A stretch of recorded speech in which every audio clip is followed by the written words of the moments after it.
Welcome to 5G Territory, and our current topic is Digital London. London is a center of innovation and digitalisation.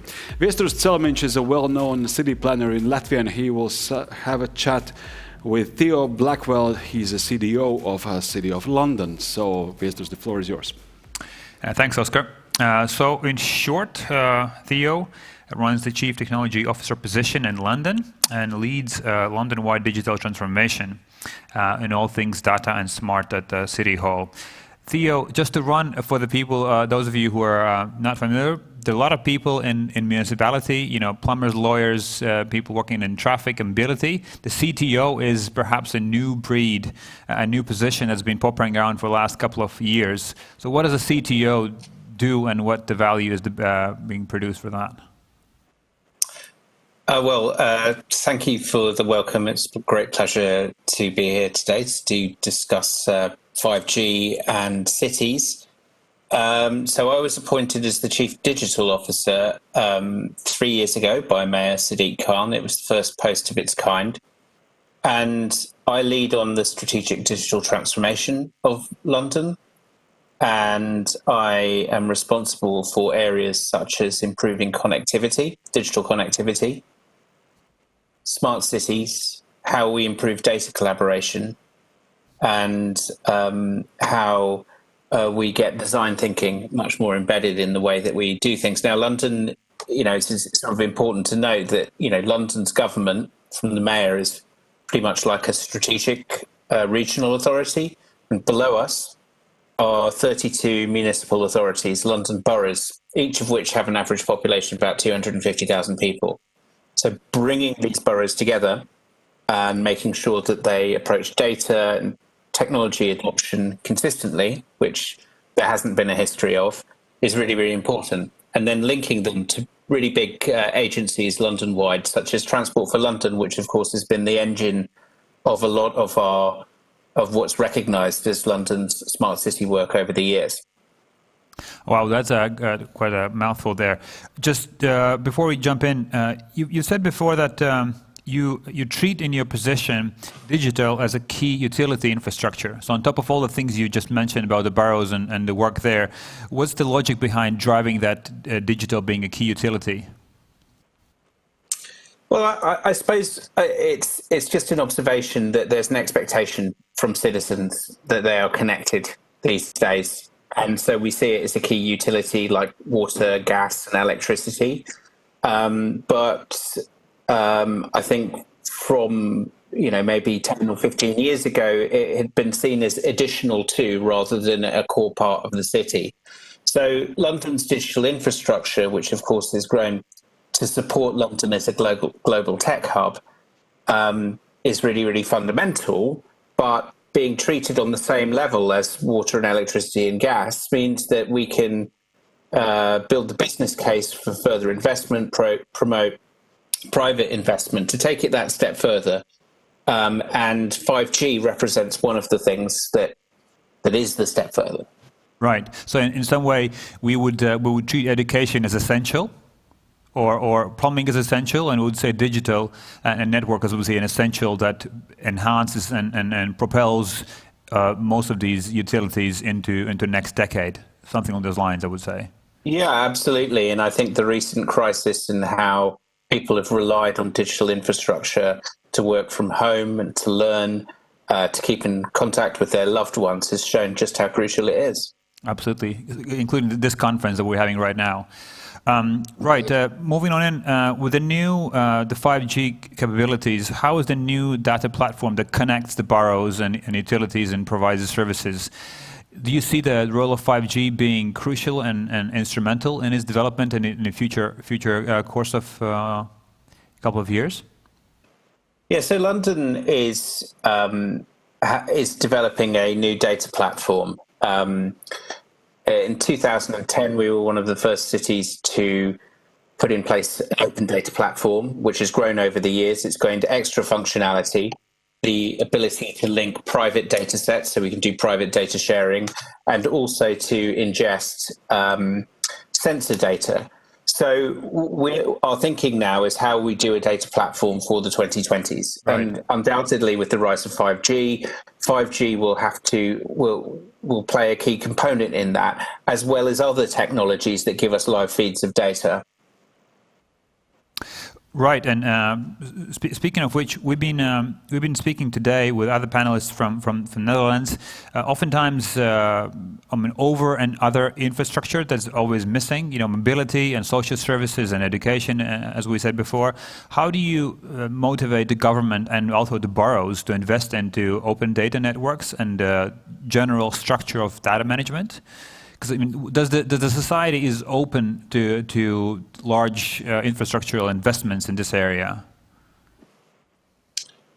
Yeah, I think it's fair to say that not every agency is at the same level of digital maturity. Right. And so our approach in London has been to fashion a coalition of the willing to identify those boroughs and public agencies that essentially have a fairly high level of digital maturity and want to work together. And so we've started a new institution called the London Office of Technology and Innovation, which is a small team of people which acts as the sort of link point between all of these agencies so they can explore things together. And regardless of the model of collaboration that you take, the challenge of collaboration is the same for all cities, whether it's regional government or the smaller cities in the other area that you need to link with in order to understand data around mobility and congestion. So our model, in a sense, isn't top down. It's gathering those people together and building a sense of momentum and putting some money behind it so we can do collaboration better. Now, that's one aspect of it, of building the collaboration case. But on the other hand, we also to make sure that the core aspects of the city are actually supported. It's what I call fixing the plumbing. Right. So a lot of work that we've done here is not just about creating data platforms, but which is obviously core infrastructure, but also creating that modern-facing infrastructure that our city needs. So London is a very complex and very big city of 9 million people, and some of London is still served by a copper connection to residential households and to some businesses. This is not kind of this needs to change in order for us to adapt 5G. Obviously, 5G is being invested in areas of London that do have all of that fibre infrastructure. So what we're doing as a city is to make sure that our public assets, which are so crucial in development of infrastructure, are properly mobilised, whether it's our 600,000 street lamp posts that can be used for small cell technology, or the London Underground tunnels and the public buildings that can create a full fibre spine to encourage private investment. Because, of course, 5G is not a standalone technology. It requires that fibre infrastructure. So London, really over the next 18 months, 2 years, is going to take a massive step change towards that modern full fibre infrastructure that reaches areas through our support that the market historically has deemed unviable for them. Right. So there's a really nice sort of moment of partnership where the agency of the city can actually encourage more private investment, give benefits to businesses and citizens themselves. So in a way, London is leading by example and moving towards increasing the capacity in areas where business is a bit slow or fiddling, perhaps I would say. You've spoken before about the match between the use cases and the business capacity. Would you say that the bridging the gap between the use case and the business there is something that the municipality does strong right now in London? I think that there's 5G is in its early stages, right. And so I think most of the things that we will see from 5G will be from crossover from industry, particularly the cultural industries. So we will see augmented and virtual reality come over from video games and other parts of the creative sectors, performance art and so on. Yeah. And there's been quite a lot of work to examine those use cases from institutions such as the Digital Catapult, as a government agency here that we work with quite closely. I think the challenge for cities with public use cases, civic-facing use cases, especially at times when maybe the risk appetite is low and municipal authority finances are very stretched because of the economic impacts of the pandemic, is to find a way to develop more sustainable long-term projects. And the way that we would approach these things is not, granted that there's going to be an element of solutionism with crossover, is to adopt a user-centered design process. Yeah. And to make sure that use cases are based upon citizens' need, which is kind of what we do with digital services. But nonetheless, I do see benefits in 5G happening in the city, and the learnings that we have from testbeds that we know, and we know with fellow cities in the UK. We see telesurgery in healthcare, epidemiological mapping enhanced, a lot of uses for mobility, which of course is some expertise in London through Transport for London, such as traffic management, smart parking, demand responsive vehicles, connected autonomous vehicles, which we have a living lab in Greenwich in London that was set up in September, which has 24 kilometres of road that you can test mobility services on in a real life setting. Wow. So those sorts of things we're investigating, but it's one of those things where I think the use cases will probably take a bit of time to take root, but we want to be prepared this time, because I think the jump from 3G to 4G and the sharing economy certainly took quite a lot of cities by surprise, especially with ride-sharing services and such like. So getting the groundwork right now, both in terms of infrastructure and sort of philosophy and, of course, ethics, I think is really important. I think this is crucial, especially because I don't know about London, but what we read is that there's also a bit of backlash with 5G. I mean, most of it's sometimes interested, but it's still there. People are still quite precarious about their data sharing. So we're moving on in our last section here. So what's in store for 2021, 2022 as far as use cases go? As you said, some of the cases are more slow in their deployment and development. But what's exciting for you for the next couple of years do you see that London could showcase? Well, I think in terms of the 5G arena, I've already mentioned the connected autonomous vehicle trials. I mean, London's expertise, it's a great deal of expertise in transport. And it's not just about, the connected autonomous vehicle. Yeah. It's about mobility services, demand responsive buses, designing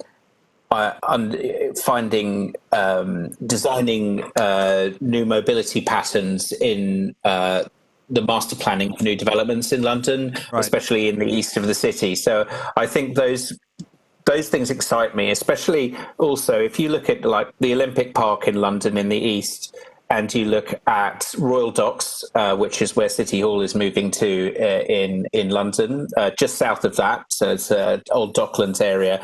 And then over the river from that, you've got Greenwich, where the Connected Autonomous Vehicle Lab is, and then we've been trialling European Union-funded programs on smart technology. That's a really, really big arc of innovation that I think we can use to testbed 5G and indeed other ideas. Then to scale up around sustainability in transport, and I think that's our direction of travel in London. Right, we're wrapping up here. The last question, as far as what not to do for the modest innovators as we are here in Baltics, what things we should avoid as pitfalls, and what things we should pronounce in our own development. What would you say would be experience from London? I think that investment in the kind of new institutions to collaborate is really, really important. And behind that lies, the philosophy of the new institution. And so we have very much invested in user design principles and a non-traditional public service way of developing products. And I think that's absolutely fundamental. I wouldn't say that people's approaches are necessarily wrong, But I think concentrating on those design principles and deciding that and agreeing them first is fundamentally important for smart technology. All right, great. Thank you so much for taking time and sharing your insights. This is some of the greatest stuff I've heard today, both from practicality issue and ground to earth and really clear-headed.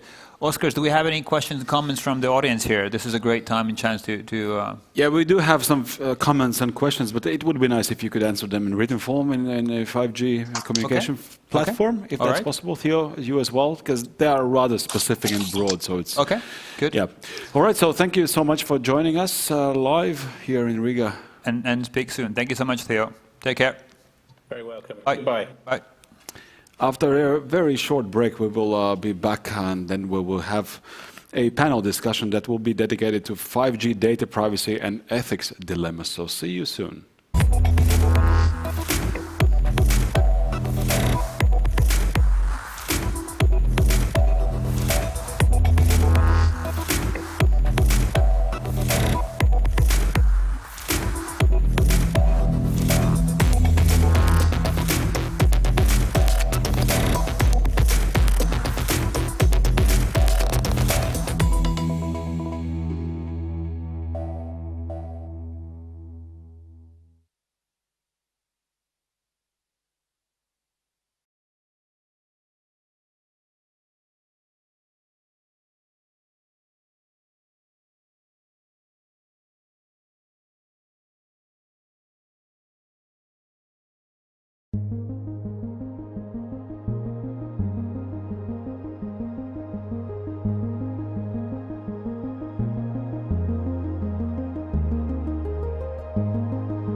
We are the Riga Freeport, the one that borders the European Union and Russia. The world may have seen bigger ports, but when it comes to quality, whether it be our team, technology, or logistics, not many ports have the same standards as we do. We will be glad to work with you and support you in developing infrastructure. We will meet and guide your ships to the pier, and we will send them to their next destination. Riga Freeport. Big in business, big in quality.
Over the horizon, in what is tomorrow, lies the unknown.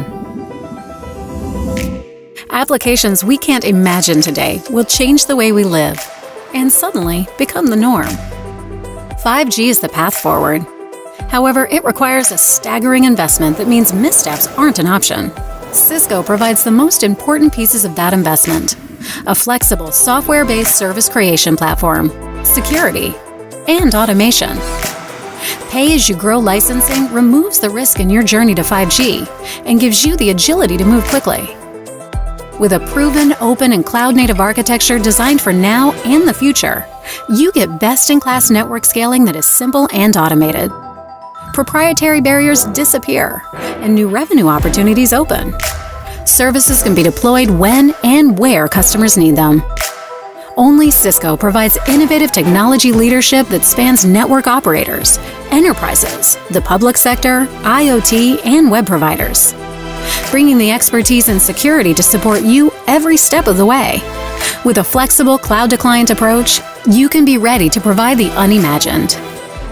Between the needs of today and the trajectory of tomorrow, there's a bridge. Cisco, the bridge to possible.